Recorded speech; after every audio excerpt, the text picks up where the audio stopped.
خب من از سالها کار و تلاش یه درس عمیقی از عشق گرفتم.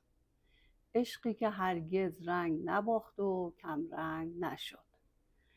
من برای چیزی 35 سال تلاش کردم که فکر میکنم لایقشم.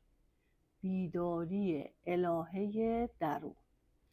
حتما میخوای بگی بیداری الهه درون چه ربطی به شغل من که طراحی و برش و دوخته داره؟ هر مهارتی میتونه حس آفرودیت، یعنی حس خلاقیت و حس شادی رو در ما برانگیخته کنه. اگر ما انتخابمون تو زندگی شادی و آرامش باشه، هیچ چیزی نمیتونه ما رو از پای در بیاره. حالا من گفتم یه چند جلسه آموزش رایگان برای شما دخترای جوون بذارم که ضمن اینکه این حس تقویت میشه یه مهارتی هم یاد بگیریم.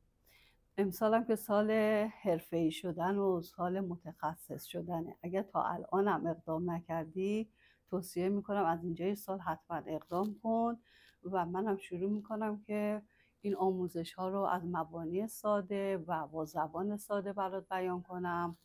یه مقدار توش شناخت پارچه ها رو میگم و اندازه گیری دقیق رو بهت آموزش میدم. الگوهارم از دامن ها شروع میکنم. انشالله بریم جلو که قشنگ مهارت رو یاد بگیریم. یادت هم باشه که شادی موتور حرکته و ما حتی تو تاریکی ها و تو سختی ها میتونیم قدرت درونمون رو بشناسیم و کشف کنیم و تو بحران و شرایط ناامن امنیت خاطر داشته باشیم و به امید خدا.